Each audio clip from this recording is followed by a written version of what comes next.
India and China racing for unicorn status startups. Unicorn हम उस startup को कहते हैं जिसका वैल्यूएशन $1 बिलियन उससे ज्यादा होता है। इंडिया एंड चाइना वर्ल्ड की टॉप 5 इकोनॉमीज का पार्ट हैं। कहा जा रहा है 2030 तक चाइना यूएस को सरपास कर देगा, इंडिया भी यूएस को सरपास कर देगा, ऐसे आंकड़े आ रहे हैं। वैसे आपको नहीं लगता हम में से कितने ऐसे लोग हैं, भारतीय हैं, लेकिन हम इस माइंडसेट से एक्चुअली कनेक्ट नहीं हो पाते, मतलब इस फैक्ट से कनेक्ट नहीं हो पाते कि हम वर्ल्ड की 5 लार्जेस्ट इकोनॉमीज में से एक हैं। और my friends, size of your economy decides stature of your nation in international politics. Now जरा यहां पर देखिए, आईएमएफ का डेटा है जो कह रहा है 2022 के प्रोजेक्शंस के बारे में, इंडिया 8.2% ग्रोथ रेट, जबकि चाइना 4.4% ग्रोथ रेट देंगे। अब अगर मैं बात करूं 1980s की एंड स्पेशली अर्ली 1990s की, तो उस समय तक जो मेजरली हमारा फोकस था वो कन्वेंशनल बिजनेस पे था। वो इस तरीके से था कि ग्राहक आप आएंगे और हमारी दुकान की शोभा बढ़ाएंगे। लेकिन उस दौरान हुआ क्या, इंटरनेट आ गया। तो internet was like aha moment of our economy as well as China. China ने 1979 में ही अपने आप को कन्वर्ट करना स्टार्ट कर दिया था ओपन डोर पॉलिसी से। हमने 1990 में हमने अपना ट्रांसफॉर्मेशन स्टार्ट किया। जो इंडिकेशंस थे 1980s में दिखने लग गए थे, लेकिन 1991 में वो जो मोमेंट था, liberalization, privatization, globalization, it actually opened so many business opportunities as well as economic growth को exponential avenues देने का उसने काम किया। नंबर ऑफ स्टार्टअप्स की बात करें तो देखिए, अगर इस नाम की बात करें तो ये नाम था एलिन ली ने दिया था सबसे पहले, जो यूनिकॉर्न नाम है। अब यूनिकॉर्न क्यों कहते हैं? यूनिकॉर्न बताइए, आप में से किसी ने देखा है? नहीं देखा ना, तो यूनिकॉर्न रेयर होता है, तो इस वजह से इसको कहा जाता है। अब इंडिया में अगर हम टोटल इन्वेस्टमेंट देखें स्टार्टअप्स में, अभी पिछले कुछ समय में चाइना के कंपैरिजन में हमारी ग्रोथ ज्यादा रैपिड है। वैसे चाइना की अगर टोटल स्टार्टअप्स की बात करें तो वो नेपाल की पॉपुलेशन से ज्यादा है, और उसमें ज्यादातर startups small and medium enterprise हैं, तो यानी कि जॉब क्रिएशन में हेल्प करता है चाइना को। इंडिया की बात करें तो जरा देखिए, 80,000 स्टार्टअप्स बताई जा रही हैं 2022 में, एक डेटा ये कहता है। और अगर मैं चाइना की बात करूं, दैट इज अराउंड 30 मिलियन। तो आप कहेंगे तो बड़ा गैप है, लेकिन आप ग्रोथ रेट देखिए, 2015 में 19,000 था और 2022 में 80,000 है। तो एक तो नंबर ऑफ स्टार्टअप्स बहुत तेजी से बढ़ रही हैं, प्लस ये जरा राइज देखिए यूनिकॉर्न्स का, यानी कि $1 बिलियन से ज्यादा इन्वेस्टमेंट वैल्यूएशन रखने वाली स्टार्टअप्स। अब आप कहेंगे कि सर इससे देश को क्या फायदा? ये तो कुछ जो स्टार्टअप्स में इन्वेस्टर्स हैं या फाउंडर्स हैं उनको फायदा होता है, ऐसा नहीं है। Actually startups are, you can say, altering the way we are living our life. Example ले लीजिए, आजकल कितनी सारी मोबाइल एप्लीकेशंस आप यूज करते हैं जिसने आपका कितना सारा टाइम सेव कर दिया है, जैसे कि स्विगी जोमेटो से आप फूड ऑर्डर करते हैं, कि कितनी सारी वेबसाइट से आप डायरेक्ट सामान खरीद लेते हैं, कितनी सारी वेबसाइट से कितने सारे दुकानदार एज अ थर्ड पार्टी उस वेबसाइट को इस्तेमाल करके अपने व्यापार को बढ़ा रहे हैं। तो आपको नहीं लगता कि आज आप केवल उस दुकान या फिर उस ट्रेड के लोकेशन पर एक्चुअली निर्भर नहीं है कि I you are going to open your business और फिर कोई ग्राहक आएगा, फिर वो वहां पर physically presence is not that much important. आज आप दुनिया के किसी कोने में भी अपना सामान बेच सकते हैं, लेकिन जरूरत क्या है कि आपका सामान कॉस्ट इफेक्टिव हो और मार्केट के डिमांड को सर्व करता हो क्वालिटेटिवली। अगर आप ये रखते हैं तो डेफिनेटली आप ऐसा राइज देखते हैं। तो startups are not just serving the founders and investors, they are actually changing the way we are living. आगे बढ़ने से पहले आपके लिए क्वेश्चन है, महत्वपूर्ण क्वेश्चन है लोकेशन से। The Bohai sea is located on the coast of which nation? इसका आंसर मैं लास्ट में दूंगा, मैप भी शो करूंगा। चाइना की राइज के पीछे रीजन क्या है? एक रीजन है इंक्यूबेटर्स। देखिए, अगर किसी ने रैपिड राइज किया है तो उससे हमें सीखना भी चाहिए।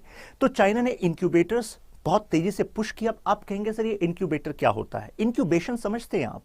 यानी कि जैसे न्यूली बेबी अगर बॉर्न होता है और उसमें कुछ अभी you can say that needs growth, तो इंक्यूबेटर में रखा जाता है, यानी कि उसे ऐसा एक आर्टिफिशियल एटमॉस्फेयर दिया जाता है जिससे कि वो ग्रोथ कर सके। तो ऐसे ही एक एटमॉस्फेयर देते हैं ये इंक्यूबेटर्स। क्या क्यों देते हैं? देखिए, सबसे पहले तो ऐसा हो सकता है किसी स्टार्टअप के पास बहुत अच्छा आइडिया है, राइट, लेकिन ऐसा हो सकता है वो आइडिया मार्केट फिजिबल ना हो, है कि नहीं? ऐसा हो सकता है आपके पास आइडिया भी है, मार्केट फिजिबल भी है, लेकिन ऐसा हो सकता है आपके पास फंडिंग नहीं है, ऐसा हो सकता है आपके पास टीम नहीं है, राइट। तो ऐसी जो खामियां हैं उनको एक्चुअली आप फेस ना करें when you are going to enter into market. तो ऐसे में आपको ट्रेनिंग और नर्चरिंग में हेल्प करते हैं ऐसे इंक्यूबेटर्स। 90% जो स्टार्टअप्स फेल होती हैं उसका कारण ये होता है MPFT। आप ऐसे ध्यान रख सकते हैं अपने आंसर में लिखने के लिए। एक तो मॉडल, बिजनेस मॉडल, यानी कि आइडिया बहुत अच्छा है लेकिन ऐसा आइडिया कि नुकसान आप ज्यादा उठा रहे हैं, तो वो कैसे सक्सेसफुल होगा? प्रोडक्ट में वो रिफाइनमेंट नहीं है कि जो मार्केट की नीड है, तो ऐसे में जो एक्सपर्ट्स हैं वो आपको हेल्प कर सकते हैं। फंडिंग की प्रॉब्लम हो सकती है, टीम की प्रॉब्लम हो सकती है, क्योंकि अच्छे लोग मिलेंगे, मतलब जो कमिटेड हैं, वैल्यू ऐड कर सकते हैं, तभी तो आप यूनिकॉर्न बनेंगे। तो ऐसे में ये इंक्यूबेटर्स काम करते हैं। चाइना का जरा डेटा देखिए, China has more than 11,800 incubators, और अगर मैं एक साल की बात करूं 2018 की, तो इन्होंने 6,20,000 स्टार्टअप कंपनीज को हेल्प किया। अब जरा हम देखते हैं सिटी वाइज कि एक्चुअली कितना इन्वेस्टमेंट पिछले साल में देखा गया है किस सिटी में। कारण बीजिंग को कहा जाता है unicorn capital of the world, यानी कि $1 बिलियन से ज्यादा वैल्यूएशन वाली सबसे ज्यादा स्टार्टअप्स बीजिंग में देखी जा रही हैं। हालांकि अगर मैं आपसे कहूं नंबर ऑफ स्टार्टअप्स कहां है सबसे ज्यादा, तो यूएसए कहा जाता है, specially silicon valley being the base and specially the IT sector one. India में बेंगलुरु है। अब जरा कंपेरिजन देखिए, ये रोचक है बीजिंग और बेंगलोर का। बेंगलुरु में हमने देखा 2021 में जो टोटल वेंचर यानी कि स्टार्ट करने की जो फंडिंग आती है वो 11.6 बिलियन डॉलर तो बीजिंग में थी, और बेंगलुरु में थी 18.6 बिलियन डॉलर। तो ये आपको क्या बता रहे? देखिए डेटा हमें बताता है ट्रेंड, राइट, क्षमता बताता है कि क्या अब होने वाला है और क्या आप क्षमता रखते हैं। देखिए 18.6 बिलियन डॉलर का मतलब है कि जो वेंचर कैपिटलिस्ट हैं, जो अपने पैसे को इन्वेस्ट करते हैं स्टार्टअप की क्षमता को और पॉसिबिलिटीज को देखते हुए, उनका रुझान बेंगलुरु दिखा है, ना कि इतना बीजिंग दिखा है। तो हमारे मन में सवाल आना चाहिए, तो बीजिंग क्यों नहीं? क्योंकि चाइना तो इंक्यूबेटर्स भी रख रहा है, इतने ज्यादा एटमॉस्फेयर भी दे रहा है। इसका कारण यह है कि कुछ चीजें बदली हैं चाइना में, वो हमें जानना है, उसको हम एनालाइज करेंगे। So do investors prefer China over India? क्या चाइना को पहले वो प्रेफरेंस दे रहे हैं? तो देखिए वैसे तो माना जाता है बीजिंग है कैपिटल, लेकिन इंडिया में भी अब कई सारी यू कैन से स्टार्टअप कैपिटल्स बन रही हैं। इंडिया में मेजर हम बेंगलुरु कहते हैं, तो बेंगलुरु, दिल्ली, एनसीआर, मुंबई, हैदराबाद, ये पॉपुलर सेंटर्स हैं। अब पिछले कुछ समय में चाइना में जो इन्वेस्टमेंट का जो सेंटिमेंट है वो हर्ट हुआ है। इसका मतलब क्या है? चाइनीज जो सरकार है उसने स्टार्टअप्स के खिलाफ एक्शन लिया, जैसे कि कहा एजुकेशन सेक्टर में हम फॉरेन इन्वेस्टमेंट नहीं लेंगे, प्राइवेट इन्वेस्टमेंट इन $100 बिलियन वर्थ एजुकेशन सेक्टर उसमें बैन कर दिया।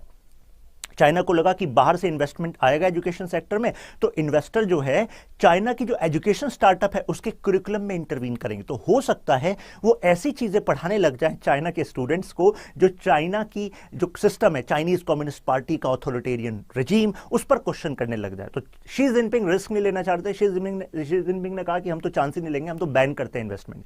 तो इससे हुआ क्या? एजुकेशन सेक्टर का जो पोटेंशियल था और ज्यादा बढ़ सकता था फॉरेन इन्वेस्टमेंट से, उसमें कहीं रुकावट देखी गई है।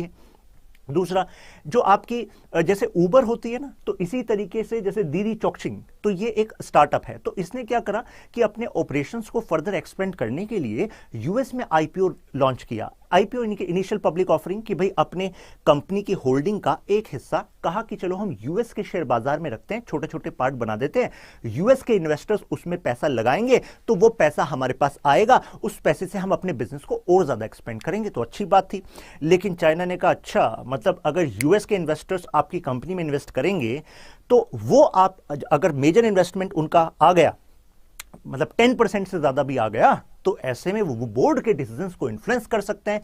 जो चाइना ने कहा आप हमारे यहां पर रहकर इतनी बड़ी कंपनी बने हैं, तो अब आप वहां के डिसीजन से इन्फ्लुएंस होंगे, ये हम नहीं सहेंगे। तो ऐसे में हमने देखा कि वो इस स्टार्टअप के खिलाफ एक्शंस ले रहे हैं। एक्शन लिया तो जो मार्केट कैप थी, यानी कि लोगों का रुझान उसके शेयर्स में कम हो गया। भाई जाहिर सी बात है, अगर शी जिनपिंग किसी स्टार्टअप के खिलाफ एक्शन ले रहे हैं और आप एक इन्वेस्टर हैं जो उसके शेयर बाजार में शेयर खरीद रहे हैं, तो आप खरीदेंगे या नहीं खरीदेंगे? तो आप सीधा कहेंगे सर हम तो नहीं खरीदेंगे, पता नहीं कल बंद कर दे शी जिनपिंग, कोई क्वेश्चन करने वाला भी नहीं है कि नहीं?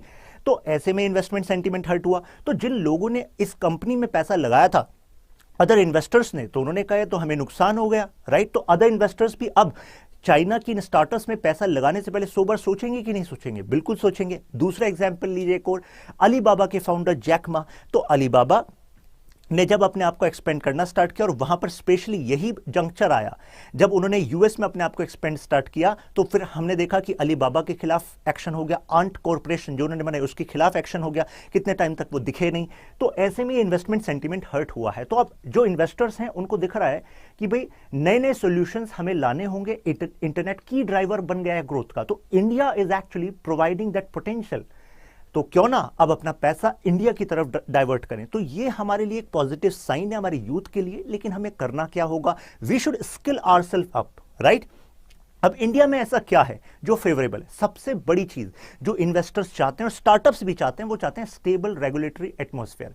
ऐसा नहीं होना चाहिए आज हमने स्टार्टअप खोली, इंडिया ने कहा कि स्टार्टअप इंडिया स्कीम, आइए आइए आप करिए, हम आपको हेल्प करते हैं, और कल को कहा बेटा टैक्स अब तक 15% दे रहे थे ना, अब से बस 30% देना मात्र, तो कहेंगे तो धोखा हो गया हमारे साथ, राइट? अभी उन्होंने चलिए जो लेबर लॉज हैं आपके लिए फ्लेक्सिबल कर दिए, हायरिंग फायरिंग आपके लिए आसान है, और अब मान लीजिए फिर पॉलिसी चेंज कर दी, नहीं आपके स्ट्रिक्ट लेबर लॉज हैं, यानी कि इतना % आपको पीएफ देना पड़ेगा, ये आपको अलग से सिक्योरिटी रखनी पड़ेगी। तो ऐसे में स्टार्टअप्स के पास पहले से वर्किंग कैपिटल जो है क्रंच होता है, जो इनिशियल फेज में होते हैं। इस वर्किंग कैपिटल का मतलब होता है वो पैसा जो बिजनेस को आगे बढ़ाने के लिए हमें चाहिए, राइट? स्टार्टिंग में तो ऐसा भी हो सकता है ना कि आप इन्वेस्ट करे जा रहे हैं, लेकिन आपके पास प्रॉफिट उतना नहीं आ रहा। कारण है क्योंकि इस फेज में आपको अपने आप को प्रेजेंट करना है लोगों के सामने। एक बार लोगों को टेस्ट लग गया आपका और आपकी सर्विसेज पसंद आ गई, तो फिर वो आपका रेवेन्यू कन्वर्ट होता है। इस वजह से देखते हैं ना कितनी सारी जो स्टार्टअप्स आती हैं, शुरुआत में तो आपको फ्री काफी कुछ देती है, बहुत ही सस्ते में देती हैं।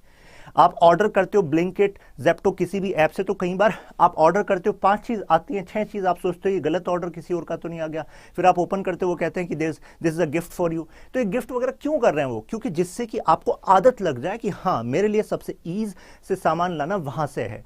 तो फिर वो प्रॉफिट को कम कर देंगे पर ऑर्डर पर, लेकिन उनका जो साइज ऑफ ऑर्डर है वो इतना बढ़ जाएगा कि रेवेन्यू बढ़ जाएगा।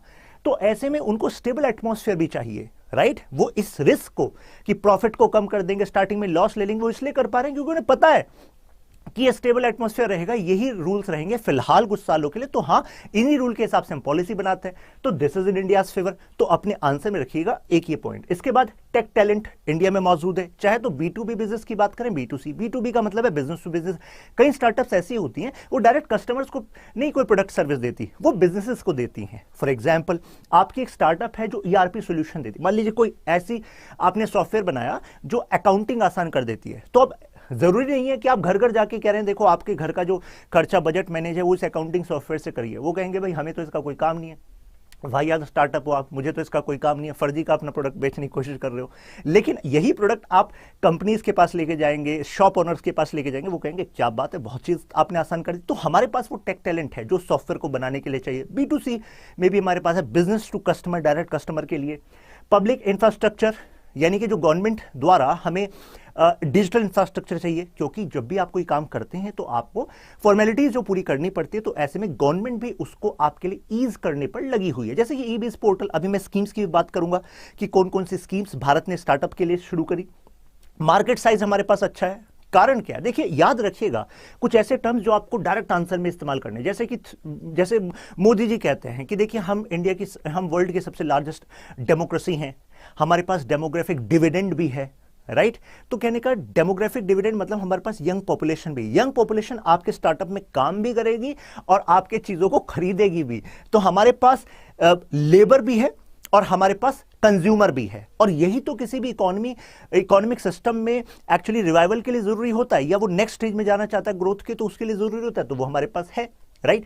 Under allocation to the Indian companies by global investors. अभी हमने देखा है कि इतना ज्यादा फंडिंग जो है इंडिया के पास नहीं है जितना जगह जगह अलग जगह फंडिंग है, लेकिन अब वो रुझान जो है बदल रहा है, राइट? लेकिन ये जिम्मेदारी है हम पर, मतलब ये केवल एवेन्यूज है जो अभी फेवर में काम कर रहे हैं, but we have to nurture them in such a way कि टोटल एलोकेशन हमारी तरफ बढ़े। अब most valuable startups Nykaa, Swiggy, Zomato, Byju, Paytm, OYO, Udaan Digit, ये कुछ स्टार्टअप्स हैं जो अभी सबसे ज्यादा वैल्यूएशन है। Startup initiative by China. अब चाइना ने एक प्रोग्राम स्टार्ट किया था, देखिए एंटरप्रेन्योरशिप एंड इनोवेशन प्रोग्राम 2015। इसका फोकस था कि हम एसएमईज को तो पुश करेंगे, हम 4th वेव लाएंगे एंटरप्रेन्योरशिप का, यानी कि एंटरप्रेन्योरशिप तो चल रही है, 1979 से और ज्यादा पुश हो गई थी, लेकिन अब 2015 में वो कह रहे हैं 4th वेव लाएंगे, और उससे उनको सक्सेस भी हासिल हुआ। अब ये केवल लोगों को ट्रेन करने से थोड़ा ना होगा, हमें जानना होगा कि किन बातों को हम आसान करें। तो चाइना ने इस दौरान 400 से ज्यादा मेजर्स लिए अपनी इकोनॉमी में रिस्ट्रक्चरिंग के लिए। चाइना ने फंडिंग सपोर्ट को बढ़ाया इन स्टार्टअप्स की, क्रिएटिंग टेक्नोलॉजी इंफ्रास्ट्रक्चर। अगर मान लीजिए आप कोई ऐसी स्टार्टअप है जो कोई नई टेक्नोलॉजी ला रहा है, स्टार्टिंग में you need some push by the government, तो government is going to do that, government is doing that by policy changes. साथ में आपके कुछ लॉज में आप बदलाव चाहते हैं, रेगुलेशंस में आप बदलाव चाहते हैं, आप चीज़ों को आसान करना चाहते हैं, तो चाइना की सरकार ने वो किया। अब इंडिया क्या कर रहा है? इंडिया ने स्टार्टअप इंडिया स्कीम स्टार्ट करी 2016 में, काफ़ी पॉपुलर हुई थी। क्वेश्चन भी उठा था कि कितना सक्सेसफुल है कितना नहीं, लेकिन इस बात से ज़रा आप समझ जाएंगे इसकी महत्ता कि इससे पहले, मतलब जब स्टार्टअप इंडिया स्कीम स्टार्ट हुई 2016 में, उससे पहले केवल 4 भारतीय राज्य ऐसे थे जिनके यहाँ स्टार्टअप को लेकर कोई पॉलिसी थी, राइट। लेकिन आज लगभग हर एक राज्य, हर एक यूटी में अलग से स्टार्टअप पॉलिसी है। जैसे अभी दिल्ली ने भी अपनी स्टार्टअप पॉलिसी लॉन्च करी। तो यानी कि जब आप फोकस इस तरफ करते हैं पॉलिसी का, तो कितने सारे जो एंटिटीज हैं आपकी वो एफर्ट करते हैं, तो उससे एक्चुअली रिजल्ट आता है, राइट। तो ऐसा नहीं कि एक scheme is going to transform everything, but a scheme is a start, right. उसके अलावा अदर फैक्टर्स फिर धीरे धीरे लाइन अप होते हैं और फिर एफर्ट आता है। Now these are some best schemes of startup. तो अगर क्वेश्चन आएगा तो आपको 3 से 4 स्कीम तो एटलीस्ट याद होनी चाहिए, है कि नहीं?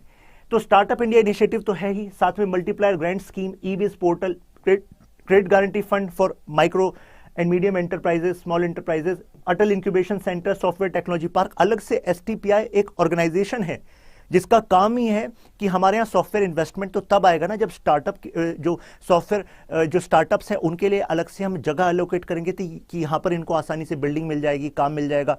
तो हमारे यहाँ अलग से उसके लिए ऑर्गेनाइजेशन है।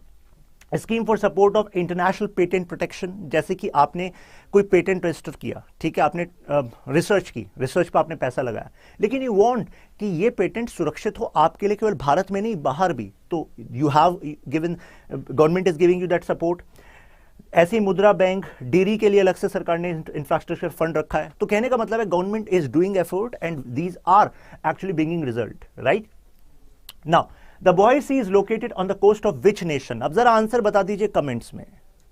Japan, Philippines, Vietnam, China. Come on, comments में सबको बताना है, क्या हो जाएगा? Now answer is C. अब यार ये देखिए, जो चाइना का ईस्टर्न पार्ट हम देख रहे हैं यहां पर, मैं आपको बता रहा हूं ताइवान काफी चर्चा में है। तो ये समझ लीजिए कि ये वाला जो पार्ट है, चाहे वो ईस्ट चाइना सी वाला, मतलब ईस्ट चाइना सी है और ये ताइवान स्ट्रेट है, ये वाला पार्ट तो मतलब इस तरीके से जज्ब कर लीजिए अपने दिमाग में जैसे कि आप घूम के आए हैं वहां पर, ठीक है। क्योंकि UPSC is going to make question from there, क्योंकि हर साल का एक ट्रेंड है कि लोकेशन से एक क्वेश्चन आ जाता है। तो यहां पर देखिए ये वाला जो पार्ट है जहां पर आप देख रहे हैं चाइना, और इस तरफ आपको दिखेगा कोरियन प्लेट्यू, ऊपर आपको दिखेगा फिर उसका रशिया, ये है बोहाई सी। क्लियर बात? तो आंसर क्या है? चाइना।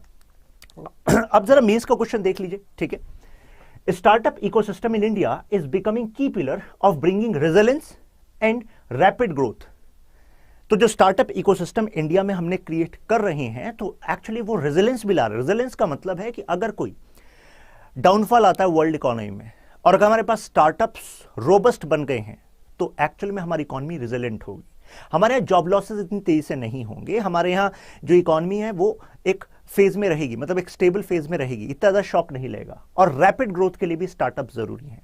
अब सीधी सी बात है, स्टार्टअप्स कर क्या रहे हैं? वो एक्चुअली सॉल्यूशंस प्रोवाइड कर रहे हैं उन प्रॉब्लम्स को जिनको कितने सारे लोगों ने आइडेंटिफाई नहीं किया, आइडेंटिफाई किया तो वैसे एड्रेस नहीं किया जैसे किया जा सकता है। तो this is what is the job of an entrepreneur. Now examine by comparing with Chinese growth story. अब सीधा आपसे कह रहा है भाई इसका विश्लेषण करिए चाइना की ग्रोथ स्टोरी को ध्यान में रखते हुए। और चाइना की ग्रोथ स्टोरी अभी हमने डिस्कस करी, किस वजह से बढ़ा, कहां पर खड़ा है, क्यों इन्वेस्टमेंट कम हो गया है, अब इन्वेस्टमेंट सेंटीमेंट हर्ट क्यों हुआ है। तो मुझे लगता है आप आसानी से इस क्वेश्चन को अब आंसर कर सकते हैं। कमेंट्स में बताइएगा कि आपको क्या लगता है what we have done for actually pushing startups in India, और आपका क्या ओपिनियन है, what are the gaps which are still there in startup ecosystem, क्या होना चाहिए। जो आपका बेस्ट कमेंट होगा वो पिन किया जाएगा कमेंट्स में, जिससे कि वो हमेशा रहेगा कि हाँ ये डिस्कशन हुआ था यहाँ पर स्टडी IQ पर, and this was the best comment.